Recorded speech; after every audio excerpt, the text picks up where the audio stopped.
All right, so a little bit different format. I'll switch it up a little bit, but we do want to talk about the Pokemon box. It's been a while since I touched on it. I'm never not thinking about it. I'm always thinking about all those boxes throughout the day, all those treasure boxes, all that gold out there. And so it still hasn't been found yet. We're on 6-7 months, and I had to really take a hard look at my own biases.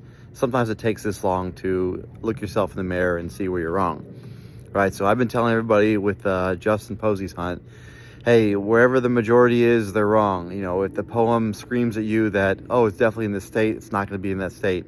A whole bunch of other things, right? Stuff that, oh, I got it figured out. I'm telling you guys something. And then I look back at my other solves and I'm like, wait a minute. Why am I in Arkansas to begin with? Because the story just screams Arkansas to me. Like everything about it screams art makes sense. Who's in Arkansas? A lot of people are in Arkansas. I will say in the beginning, there was a lot more in Louisiana and in Houston. But now the majority is in Arkansas. So I'm one of those I'm telling everybody is wrong in another hunt, but I'm making the same mistakes. So I really had to sit back, reevaluate, read the story all over again, start from scratch, and see what I could do different, or what biases I was having, or what interpretations of sentences and words and paragraphs I was getting that were incorrect, or I could switch up. And so one thing, a method I've been studying and looking into, human psychology about from little kids playing hide and go seek, and there's a couple articles and papers written about how, when a kid plays hide and go seek, there's a certain optimal distance from somebody studying, I don't know, kindergartners. I forget how old they were, but if you tell a kid, if you're outside, if you're inside, the rules are different. But if you're outside, there's they found the majority of the kids look for, all things being equal, like hiding spots being, the availability of hiding spots are equal. There's a band, they won't stand too close to the seeker, right? That makes no sense. And they won't go super, super far. There's a band they'll go in. And they realize that this kind of applies to a lot of things. Games where you play stuff like Battleship, other games where you set your bases, games where you look in certain areas. And if you ask someone to, they ran a bunch of experiments. If you ask someone to, I don't know, place something along a route, hey, walk from here to that pole, and somewhere along the way drop something. Well, if you don't give any other instructions, sometimes it's just random. But if you someone was going to come retrieve it afterwards, or you're trying to hide it from them, a lot of times they won't do it at the beginning, right? They won't not in the first couple steps. They won't do it at the very end, whatever the destination is, the pole, and they won't do it in the middle. It's going to be in those gaps in between, right? So kind of thinking about a little bit of psychology there, a little bit of human nature, and seeing if we can kind of limit our search areas and give us a better opportunity, a more realistic chance, just based on psychology, right? Again, this could be a double, triple blind, or it could be a double fake out where JCB knows the same thing. So if he's going to hide it right at the beginning, and for all you people who think North Carolina, I mean that's a great strategy for that. Or right at the end for everybody who thinks Houston, that's what he's doing, or the midway, right? Which depending on which route you took, could be the midway going there or back, which would be Louisiana, or maybe someplace north on the route back, right? So that got me looking at Tennessee.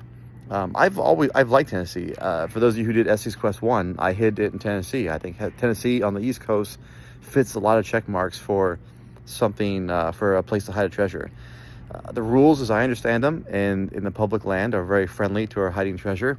There's a lot of land that you can hide. The land is very remote. The trees are very thick and dense, and it just makes a great environment to hide something in. And so we take all these factors into consideration, and then we start looking at now we have a kind of a search radius, right? We stay away from major cities, right? So not too close to Nashville, not too close to Knoxville, not too close to Asheville on the border. And we've got, pretty narrow, we're kind of leaning toward the southern half of the state, right? So 40 divides it going east to west, look south of 40.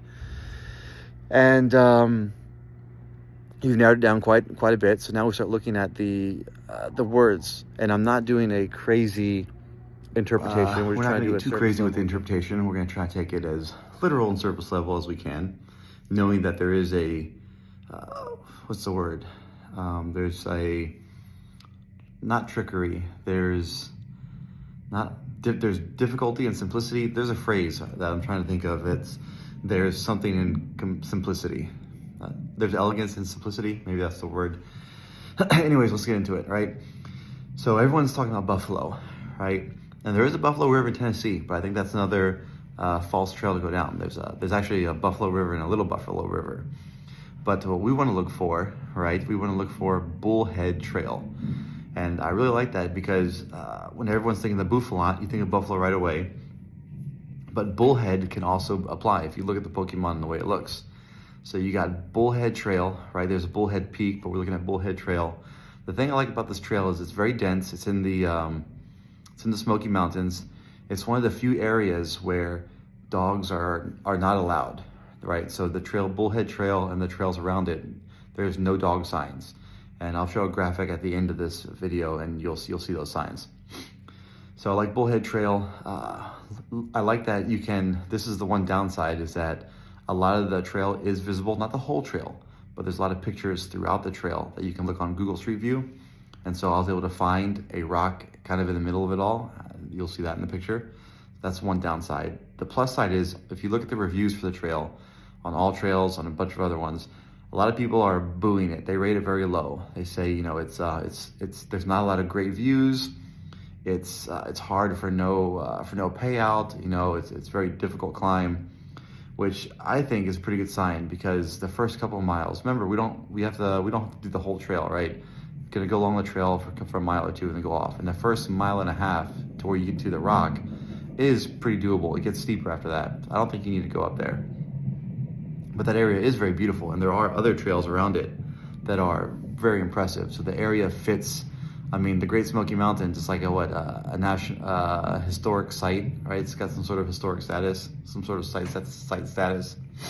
Anyways, there's the Bullhead Trail runs in a loop. So I think that you start out on Bullhead Trail, and then after a mile or two, you cut into the woods somewhere, probably closer to the creek. The creek is not really in danger of being like flooding out a box. If you look at pictures, you'll understand what I mean. Not that saying it's safe to, some people do walk along the creek. I wouldn't advise that. I advise sticking to the trail, and there are signs that advise caution during high flow waters or high flood waters. But if you look into the area, you'll understand what I mean. So this area does fit a lot of the simpler check marks for me. There's areas of rock for the golem. There's places to sit. There's little ponds. There's areas where you're hemmed in literally by trees on both sides, or you're hemmed in by a kind of a steep embankment on one side. There's areas where it opens up. And then the general area around it, you can find other locations, the jazz bars, you can find the pet stores, the food, tractor stores. I mean, depending on how far you want to go with it, all that is visible in that area.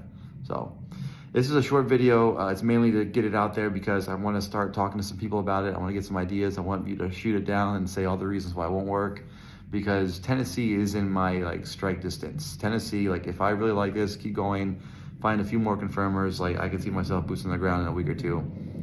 It wouldn't be that much of a put out for me to go there. So hopefully some people can talk me out of it. We'll see. That's it, short video, guys. Just want to put that out there, and you'll see the pictures right for this, along with the theme song. All right, guys, take care.